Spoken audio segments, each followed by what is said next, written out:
Okay, my name is Zhang Zhihao, and I'm Jiho Chen. I'm a city councilor at Keelung City.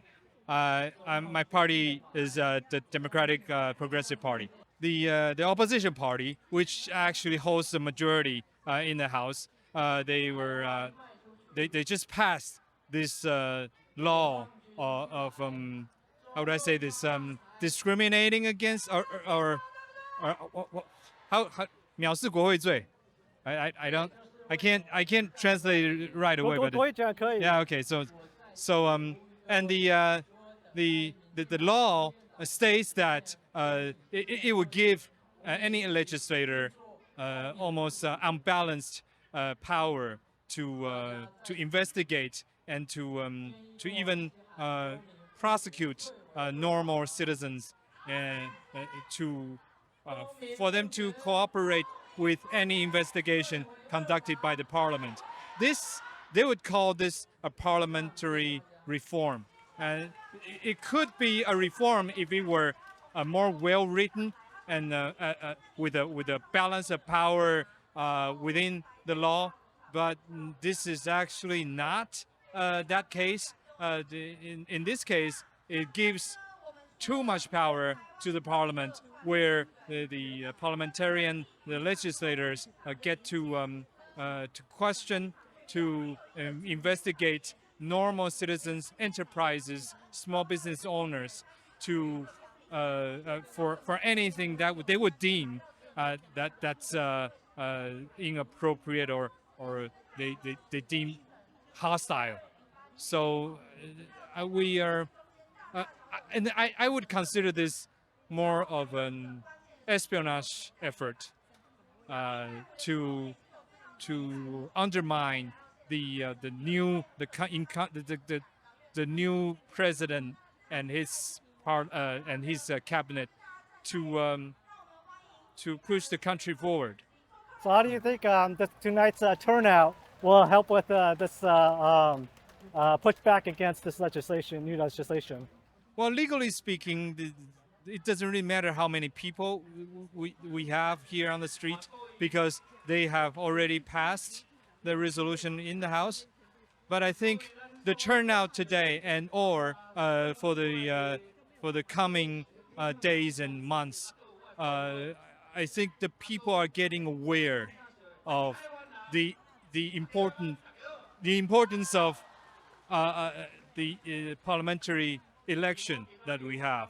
Usually, when we have the parliamentary elections, it comes with the president elections. So people usually focus more on the presidential election more, and for the parliament or for the legislatures, people usually just they vote without really thinking about the implications of the party and the party agenda that they wish to pursue.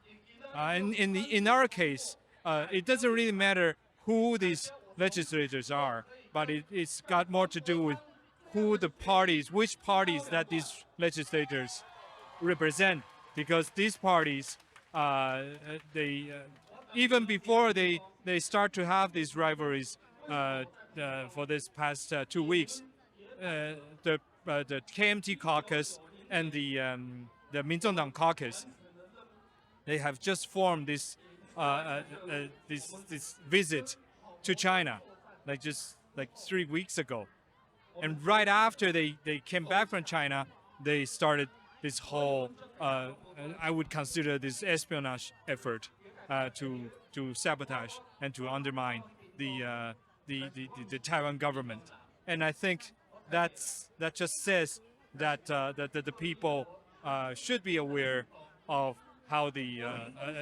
agenda of these opposition parties, and people are getting aware, and I think that's a good start.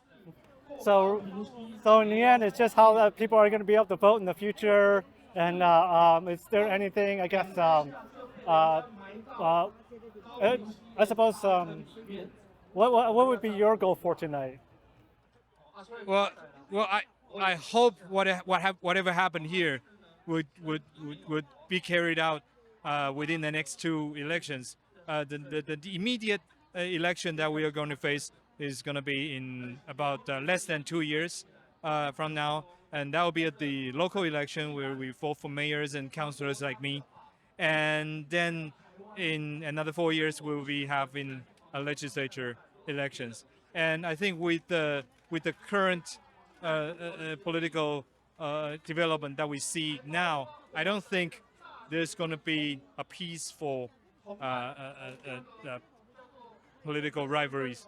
Like for the next 2 years or 4 years, I don't think it's going to be all peace and quiet. It's going to be a lot more debate and even worse situations than now. That is, what I fear, and I hope we are the public will be more aware of what's happening and sort of you channel the anger and the energy that we have today into institutionalized elections for the next 4 years. So how do you think is the best way to go about communicating with the opposition, people who have the different points of view? What do you think is the best way to communicate or convince them or work with them in this regard? Communicating, I think. Well, I hope the president would be doing a lot more to try to communicate. That's for sure. But I don't think a conventional sort of party-to-party sort of dialogue will do much. I think I would say that